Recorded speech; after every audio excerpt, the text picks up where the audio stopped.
দ্বাদশ অধ্যায়। হে কৃষ্ণ, ভক্তি দ্বারা তোমার ভজনা আর অব্যয় ব্রহ্মের ভজনা, এই দুটির মধ্যে কোনটি শ্রেষ্ঠ?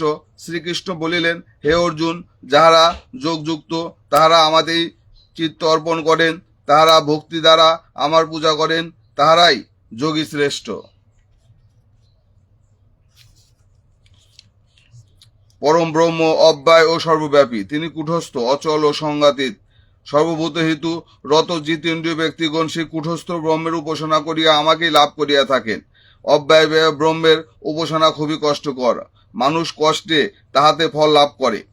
কেউ কেউ সর্বকর্ম আমাতে সমর্পণ করিয়া মন প্রাণ দিয়া আমার ভজনা করেন, তাহারা আমাতেই প্রাণ সমর্পণ করিয়া থাকেন। আমি তাহাদিকে সংসার সাগর হইতে ত্রাণ করি। তুমি মন ও বুদ্ধি আমাতে স্থির করো, তাহলেই মৃত্যুর পর আমাকেই পাইবে। হে অর্জুন, যদি আমাতে মন বুদ্ধি স্থির করিতে নাই পারো, তবে অভ্যাস দ্বারা চেষ্টা করো। যদি অভ্যাস করিতে অসমর্থ হও, তবে আমার প্রীতির জন্য আমার কাজ করো। হে অর্জুন, যদি তাহাও না পারো, তবে সর্বকর্ম ফল ত্যাগ করিয়া মদযুক্ত হও। অভ্যাস হইতে জ্ঞান বড়, জ্ঞান হইতে ধ্যান বড়, ধ্যান হইতে ফলত্যাগ বড়, ফল ত্যাগ করিতে পারিলেই শান্তি পাওয়া যায়। আমার ভক্ত সুখে দুঃখে সম, অহংকার ও মমত্বহীন এবং দয়া মৈত্রী ক্ষমাযুক্ত হইয়া থাকেন। আমার ভক্ত জিতেন্দ্রীয়, দৃঢ় নিশ্চয় ও মন বুদ্ধি আমাতে অর্পণ করিয়া সর্বদা সন্তুষ্ট থাকেন। যিনি আমাকে উদ্বিগ্ন করেন না এবং নিজেও উদ্বিগ্ন হয় না এবং হর্ষ, দেশ ও ভয়মুক্ত, তিনি আমার প্রিয় ভক্ত। যে যোগী নিস্পৃহ, নিরপেক্ষ, সর্বদা পবিত্র, দক্ষ ও সর্বত্যাগী, তিনি আমার প্রিয় ভক্ত। যাহার ইচ্ছা, দেশ, শোক ও ভয় নাই এবং শুভ অশুভ পরিত্যাগী, সেই ভক্তই আমার প্রিয়। আমার প্রিয় ভক্তের শীত উষ্ণ, সুখে দুঃখে, মান অপমানে এবং শত্রু মিত্রের সমভাব, তাহার মনে বিন্দুমাত্র আসক্তি থাকে না। আমার প্রিয় ভক্ত সর্বভাষী ও মৌন, স্তুতি নিন্দীয় এবং তাহা সমজ্ঞান, তিনি অল্পতেই সন্তুষ্ট। যে সকল শ্রদ্ধাযুক্ত ভক্ত এই ধর্মামৃত জ্ঞান পান করেন, তাহারা আমার অতি প্রিয় হয়। ত্রয়োদশ অধ্যায়। ক্ষেত্র গো বিভাগ যোগ। অর্জুন বলিলেন, হে কৃষ্ণ, প্রকৃতি, পুরুষ, ক্ষেত্র, ক্ষেত্রজ্ঞ, জ্ঞান ও জ্ঞেয় কাহাকে বলে, তাহা বুঝাইয়া বলো। শ্রীকৃষ্ণ বলিলেন, হে অর্জুন, এই দেহকে ক্ষেত্র বলে। যিনি ক্ষেত্রকে জানেন, তিনি ক্ষেত্রজ্ঞ। মনে রাখিও, আমি ক্ষেত্রের ক্ষেত্রজ্ঞ। ক্ষেত্র ও ক্ষেত্রজ্ঞের জানাই জ্ঞান। ক্ষেত্রের স্বরূপ এবং ক্ষেত্রজ্ঞের প্রভাব তোমাকে বলিতেছি, শোনো। পণ্ডিতগণ ক্ষেত্র তত্ত্ব নানাভাবে ব্যাখ্যা করিয়াছেন, বেদান্তে আবার ভিন্নভাবে ইহার বর্ণনা হইয়াছে। পঞ্চ মহাভূত, 10 ইন্দ্রিয়, রূপরসাদি, পঞ্চ বিষয় ও ইচ্ছাদেশিদি, ইহারাই সংক্ষেপে ক্ষেত্র ও ক্ষেত্রের বিকার।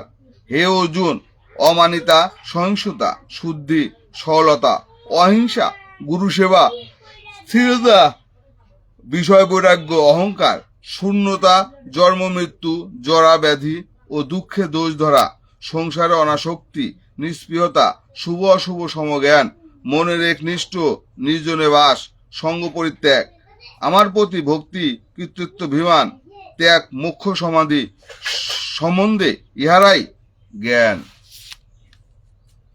পরম ব্রহ্ম অনাদি এবং নিত্য সনাতন, পরম ব্রহ্ম সর্বব্যাপী, তিনি নিঃসঙ্গ অথচ সকলের আধার স্বরূপ, তিনি সগুণ অথচ নির্গুণ, তিনি চরাচর বিশ্বব্যাপী আছেন, তিনি সূক্ষ্ম অধিগেয়, তিনি বিষয়ে থাকিও দূরে আছেন, তিনি সর্বভূতে অবিভক্তি থাকিও ভিন্ন, তিনি বিশ্বের সৃষ্টিকর্তা ও সংহারকর্তা।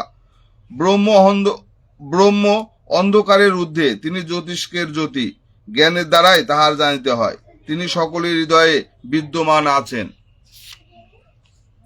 ক্ষেত্র, জ্ঞান ও জ্ঞেয় সম্বন্ধে তোমাকে বলিলাম, ইহা জানিয়া ভক্ত আমার প্রাপ্ত হয়। প্রকৃতিকে ও পুরুষকে অনাদি বলিয়া জানিবে, এই তিনটি জানিতে পাইলে ভক্ত আমাকে প্রাপ্ত হয়। বিকারাদি প্রকৃত গুণ, প্রকৃতি কার্য কারণের কারণ, আর সুখ দুঃখ ভোগের কারণ পুরুষ। পুরুষ প্রকৃতির গুণ ভোগ করেন এবং সেই গুণের প্রভাবে ভালো বা মন্দ জন্ম লাভ করে। পরমেশ্বর স্রষ্টা, কর্তা, ভোক্তা, তিনি পরমাত্মা রূপে সকলের শরীর বিরাজমান আছেন। যে ব্যক্তি প্রকৃতি ও পুরুষকে জানতে পারে তাহার জন্ম হয় না।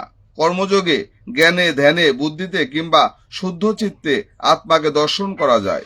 অজ্ঞান ব্যক্তি অন্যের মুখে শুনিয়াও যদি পরমেশ্বর উপাসনা করে তথাপি শ্রদ্ধার বলে সে মৃত্যু ভয় হইতে রক্ষা পায়।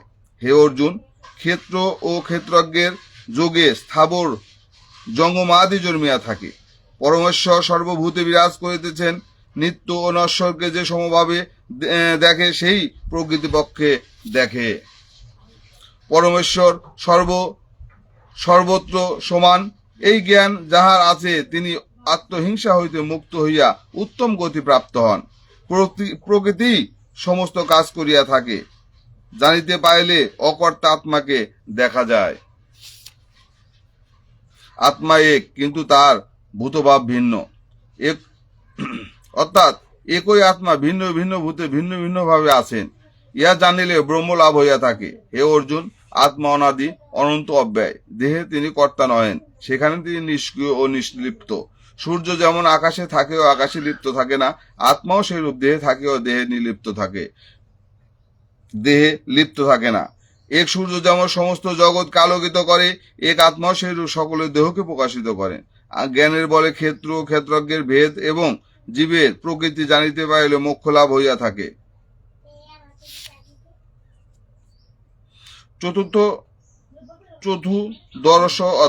চতুর্দশ অধ্যায় গুণত্রয় বিভাজ্য। শ্রীকৃষ্ণ বলিলেন, হে অর্জুন, যে সর্বশ্রেষ্ঠ জ্ঞান জানিয়া মুনি ঋষি মোক্ষ লাভ করেন তাহা আমি তোমাকে এখন বলিব। এই জ্ঞানের বলে জ্ঞানী ব্যক্তি পূর্ণ জন্ম গ্রহণ করে না, প্রলয় কালেও দুঃখ ভোগ করে না। মহৎ ব্রহ্ম আমার গর্ভোদ্ধার স্থান। ব্রহ্মাদি সকল প্রাণী তাহাতে জন্ম লাভ করে। হে অর্জুন, মহৎ ব্রহ্ম সকল সৃষ্টির মাতা, আর আমি তাহাদের পিতা। প্রকৃতির তিনটি গুণ, সত, রজ ও তম। এই তিন গুণ অব্যয় দেহীকে দেহবৎ করে। হে অর্জুন, এই তিন গুণের মধ্যে শতগুণ অতি পবিত্র গুণ। এই গুণে বলে আত্মা বেশ ভালোভাবে দেহে অবস্থিত করেন। কামনা বাসনা হইতে রজগুণ জন্মে। এই গুণ মানুষকে কাজে পবিত্র করিয়া বধ করে। অজ্ঞানতা হইতে তমগুণের উৎপত্তি। এই গুণের প্রভাবে মোহ ঘটিয়া থাকে। শতগুণে সুখ লাভ হয়, রজগুণে কাজে আসক্তি বাড়ে, তমগুণে বুদ্ধি নাশ হয় ও প্রমাদ ঘটে। এই গুণের মধ্যে কাহারও শতগুণ প্রধান হয়, কাহারও রজগুণ প্রধান হয়, কাহারও তমগুণ প্রধান হয়। শতগুণ বৃদ্ধি পাইলে নির্মল জ্ঞান উৎপন্ন হয়। রজগুণ বৃদ্ধি পাইলে লোভ, ক্ষোভ, স্পৃহা প্রভৃতি জন্মিয়া থাকে। তমগুণ বৃদ্ধি পাইলে বিবেক, বুদ্ধি ও জ্ঞান লোপ পায়। যে সময় শতগুণ বৃদ্ধি প্রাপ্ত হয় সেই সময় যাহাদের মৃত্যু হয় তাহারা দিব্যলোক লাভ করে। রজ বুদ্ধি কালে মরিলে নরলোকে যায় এবং তম বুদ্ধি কালে মরিলে পশুজনী প্রাপ্ত হয়। বাবা,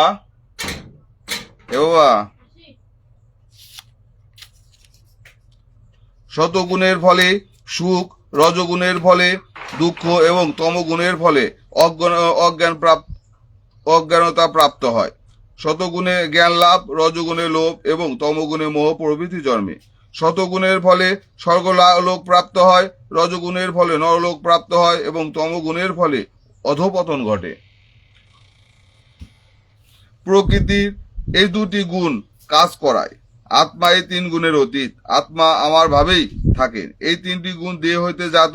ইহাদিকে অতিক্রম করিতে পাইলে জন্ম, মৃত্যু, জরা, দুঃখ হইতে মুক্তি লাভ করিয়া মোক্ষ লাভ করে।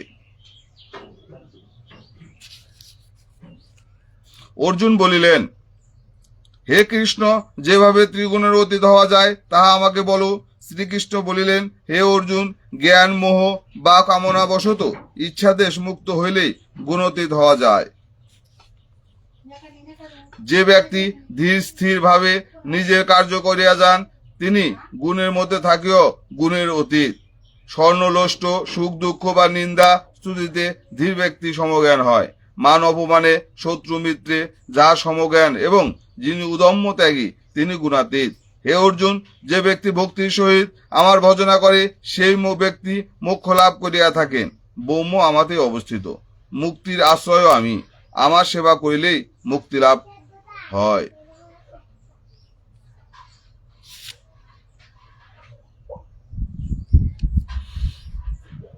পঞ্চদশ অধ্যায়, পুরুষোত্তম যোগ। শ্রীকৃষ্ণ বলিলেন, পণ্ডিতগণ বলিলেন, এই সংসার একটি অসত্য বৃক্ষ, উহার মূল উপরের দিকে এবং ডান্ডগুলো নিচের দিকে। বেদমন্ত্র কইলে উহার পত্র স্বরূপ। সংসার রূপ অসত্য বৃক্ষকে যিনি জানেন তিনি বেদজ্ঞ। সেই অসত্য বৃক্ষের শাখাগুলো উপরের দিকে কিংবা নিচের দিকে যায়। আরো নিচে মনুষ্য লোকে ইহার মূল গিয়াছে। জীবগণ এই ব্রহ্মের আদি অনন্ত ও মধ্য বুঝিতে পারে না। বৈরাগ্যের দ্বারা এই মূলের বৃক্ষের মূল ছেদন করা যায়। আদি পুরুষে শরণ লইয়া সেই পরম পদ খুঁজিতে হইবে। মোহ, মান ও কামনা বাসনা মুক্ত, সুখ দুঃখ মুক্ত জ্ঞানী ব্যক্তি ব্রহ্মপদ লাভ করিয়া থাকেন। চন্দ্র, সূর্য ও অগ্নি যাহাকে প্রকাশিত করিতে পারে না, আমার পরম ধাম খোঁজ পাইলে তাহার পুনর্জন্ম হয় না। আত্মা আমার অংশ, কিন্তু পরম পদ লাভ না করা পর্যন্ত আত্মা বারবার পুনর্জন্ম গ্রহণ করিয়া থাকেন। আত্মা পুরাতন দেহকে ছাড়িয়া ইন্দ্রিয় ও মনকে লইয়া আবার নতুন শরীর আশ্রয় করে।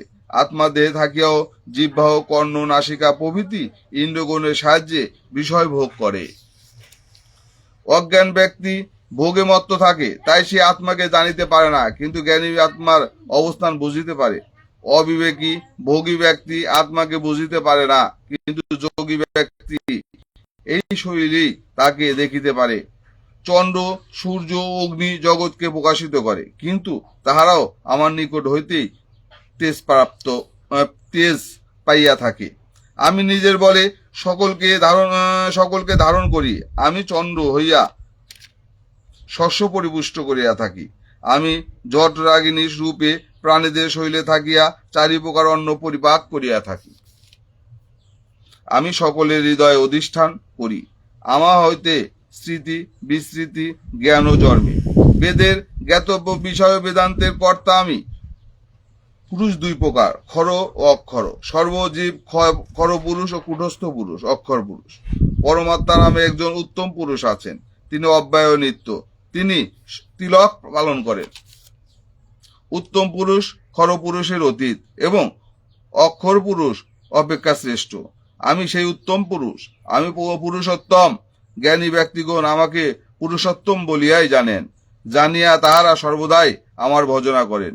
হে অর্জুন, এই গোপনীয় বিদ্যা তোমাকে বলিলাম, ইহা জানিলে জ্ঞানী ও কৃতার্থ হইয়া যায়।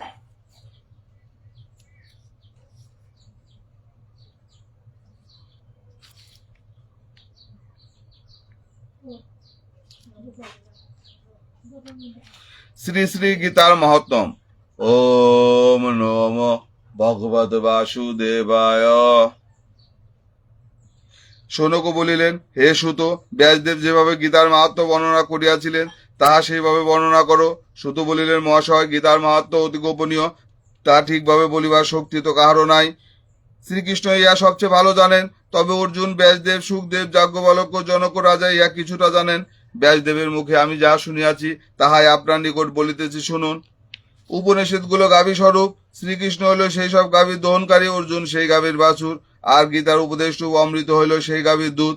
শ্রীকৃষ্ণ অর্জুনের সারথী রূপে গীতামৃত দান করিয়াছিলেন, আমি সেই জন্য শ্রীকৃষ্ণকে প্রণাম করি।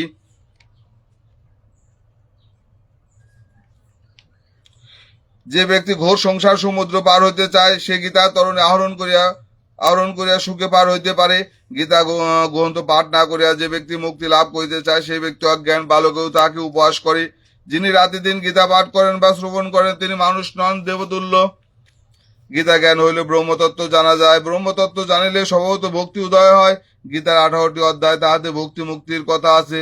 তাহা জানিতে পাইলে ক্রমে ক্রমে চিত্ত শুদ্ধি হয়। গীতা শাস্ত্র জলে শ্রদ্ধা সহিত স্নান করিলে পাপ নষ্ট হয়, কিন্তু শ্রদ্ধাহীনের সবকিছু নষ্ট হয়। যে ব্যক্তি গীতা পঠন পাঠন করে না, তাহার সমস্ত বিফল হয়। যে ব্যক্তির গীতার মাহাত্ম্য জানে না, সে অজ্ঞান, তাহার জীবন বিফল। যে গীতার অর্থ বোঝে না, সে অধম, তাহার শরীর, আচরণ, বৃত্ত, সম্পদ আদিতে ধিক। গীতা জানে না সে সকলের অধম, তার পারুদ্ধ পূজা প্রতিষ্ঠা দান সমস্ত বিফল। গীতা শাস্ত্রে যার মন নাই তাহার জ্ঞানদাতা ব্রত নিষ্ঠা সব বৃথা। যে অর্থ বুঝিয়া গীতা পাঠ করে না তাহার জ্ঞান আসুর জ্ঞান, তা নিষ্ফল হয়। গীতা গ্রন্থ ধর্মময়, ইহা সমস্ত জ্ঞান দান করে, ইহার সমান পবিত্র আর কিছু নাই। বিষ্ণুর পূর্ব দিনে যিনি গীতা পাঠ করেন শত্রু কখনো তাহার কোনো অনিষ্ট করিতে পারে না।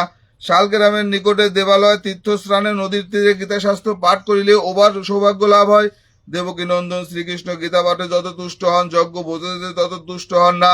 যে ভক্তির সহিত গীতা পাঠ করেন বা অন্তরে পুরাণ যে ভক্তির সহিত গীতা পাঠ করে তাহার অন্তরের পুরাণাদি সমস্ত শাস্ত্রের জ্ঞান ফুটিয়া ওঠে। যোগস্থানে সিদ্ধপীঠে শিলাগ্রে সজ্জন সভায় যজ্ঞে বা বিষ্ণু ভক্তের নিকট গীতা পাঠ করিলে সিদ্ধি লাভ হয়। প্রতিদিন গীতা পড়িলে বা শুনিলে অশ্বমেধ যজ্ঞের ফল লাভ হয়। যিনি গীতা অর্থ শোনেন, অন্যকে শোনান অথবা কীর্তন করেন তিনি মুক্তি লাভ করেন। যে ভক্তির সহিত গীতা দান করে তাহার বাহ্য প্রিয় গৃহলোক কি হয়। সেই ব্যক্তি সৌভাগ্য, আরোগ্য, যশ ও সুখ লাভ করে, তার কোনো দুঃখ হয় না। যে বাড়িতে প্রতিদিন গীতার অর্চনা হয় সেই বাড়িতে কোনরূপ দুঃখ বা অশুভ ঘটিতে পারে না। সেই বাড়িতে আধ্যাত্মিক, আদি ভৌতিক, আদি দৌবিক এই তিন প্রকার দুঃখ আসিতে পারে না। প্রতিদিন গীতা পাঠ করিলে বিস্মৃতি জন্মে না, বরং শ্রীকৃষ্ণের প্রতি একনিষ্ঠ ভক্তি লাভ হয়। সর্বদা গীতা পাঠ করিলে সকলের সাথে বন্ধুত্ব জন্মে। গীতা পাঠী মহাপাপ অতিপাপ করিয়া পাপ মুক্ত থাকে। গীতা পাঠী অনাচার অবক্ষ ভজন করিলেও পাপ তাকে স্পর্শ করে না। গীতা পাঠী জানিয়া বা না জানিয়া যত পাপ করে গীতা পাঠের বলে তার সমস্ত নষ্ট হয়। গীতা পাঠী যদি যেখানে সেখানে খায় বা যেখানে সেখানে হইতে দান গ্রহণ করে তথাপি সে পাপে লিপ্ত হয় না। গীতা পাঠে যদি অন্যায়ভাবে এই পৃথিবী হরণ করিয়া লয় গীতা পাঠের বলে তার সেই পাপও নষ্ট হয়। যাহার মন প্রাণ সর্বদাই গীতায় নিবিষ্ট থাকে সেই ব্যক্তি পণ্ডিত ও ক্রিয়াবান। যিনি দর্শনীয়, ধনবান, যোগী ও জ্ঞানী তিনি বেদান্ত দর্শক ও যাজ্ঞিক। যে গৃহে গীতা গ্রন্থ থাকে সেই গৃহ সর্বতীর্থের স্বরূপ। যে প্রতিদিন গীতা পাঠ করেন তার জীবদশা ও মৃত্যুর পর দেবগণ তাকে রক্ষা করেন। যেখানে গীতা পাঠ করা হয় সেখানে নারদগণ, ভক্তগণ সহ শ্রীকৃষ্ণ বিরাজ করেন। যেখানে গীতার আলোচনা হয় সেখানে শ্রীকৃষ্ণ রাধার সহিত বিরাজ করেন। শ্রীকৃষ্ণ বলিলেন, হে অর্জুন, গীতায় আমার হৃদয়, গীতায় আমার জ্ঞান, গীতায় আমার শ্রেষ্ঠ বল, গীতায় আমার উত্তম স্থান, গীতায় আমার পরপথ, গীতায় অতি গুহ বস্তু, গীতায় আমার গুরু। আমি গীতায় আশ্রয় করিয়া তিলক পালন করি। গীতা আমার ব্রহ্মবিদ্যা, গীতা বাক্যতিতা সনাতনীয় মাত্রা রূপা। হে অর্জুন, গীতা আমার অনেক নাম বলিতেছি শোনো। গঙ্গা, গীতা, সাবিত্রী, সীতা, সত্য, পতিব্রতা, ব্রহ্মবিদ্যা, ব্রহ্মবলী, ত্রিসন্ধ্যা, মুক্তি গৃহিণী, অধমাত্রা, চিতানন্দ, ভগ্নী, ভান্ত্রী, নাশিনী, বেদত্তই, পরানন্দ, তত্ত্ব, জ্ঞান মঞ্জুরি এইসব গীতার নাম। যে ব্যক্তি সিদ্ধি গীতা পাঠ করেন তার সিদ্ধি জ্ঞান লাভ হয়। তিনি মৃত্যুর পর পরম পদ লাভ করেন।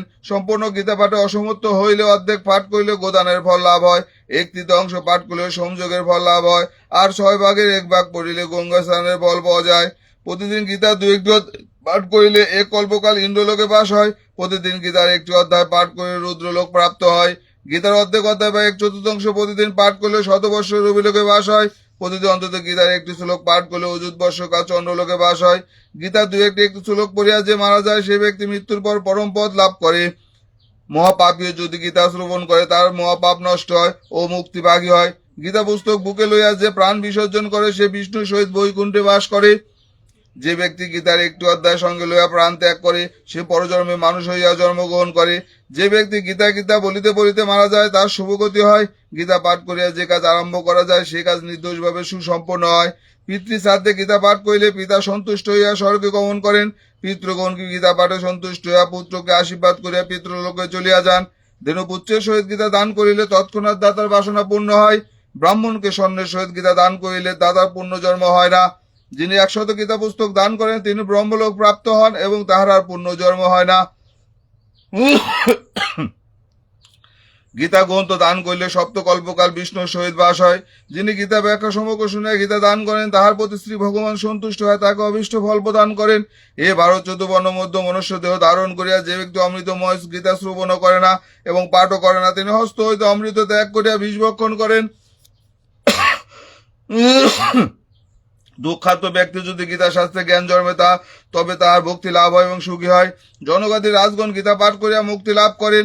গীতা জ্ঞান সম্পর্কে উঁচু নিচু কোনো প্রভেদ নাই, ইহা সমগ্র জ্ঞানের পক্ষে সমান, অর্থাৎ ব্রহ্ম জ্ঞানেরই সমান। যে ব্যক্তি অভিমান গর্বে গীতার নিন্দা করে সে প্রলয় কাল পর্যন্ত নরকে বাস করে। যে অজ্ঞান ব্যক্তি অহংকার বসে গীতার অর্থ মানে না সে কুম্ভীপাক নরকে বাস করে। যে নিকটে থাকিয়া গীতার অর্থ শ্রবণ করে না, সে বারবার শুক্র হইয়া জন্মগ্রহণ করে। যে গীতা শ্রবণ চুরি করিয়া আনে, তার গীতা পাঠ বিফল হয়। যেজন গীতার্থ শুনিয়া আনন্দ পায় না, পাগলের শ্রমের মতো তার গীতা পাঠ বৃথা হয়। গীতা পাঠ শুনিয়া পরমাত্মা প্রীতির জন্য স্বর্ণ ভোজ ও পট্টবস্তু দান করিতে হয়। বস্তু দ্রৌপদী দিয়া গীতা পাঠকে তুষ্ট করিলে ভগবান হরি তাতে সন্তুষ্ট হন। সুত বলিলেন, শ্রীকৃষ্ণ উক্ত এই গীতার মাহাত্ম অতি পুরাতন। গীতা পাঠের পর মাহাত্ম পাঠ করলে যথার্থ ফল লাভ হয়। গীতা পাঠ করিয়া মাহাত্ম পাঠ না করিলে গীতা পাঠ বৃথা হয়। যে গীতা পাঠ করিয়া গীতার মাহাত্ম পাঠ করেন, শ্রদ্ধার সহিত গীতা শোনেন, অতএব তাহার পরম গতি লাভ হয়। যিনি গীতা ব্যাখ্যা শুনিয়া গীতার মাহাত্ম শোনেন, তাহার পুণ্যফল তিলক সর্বসুখের কারণ হয়।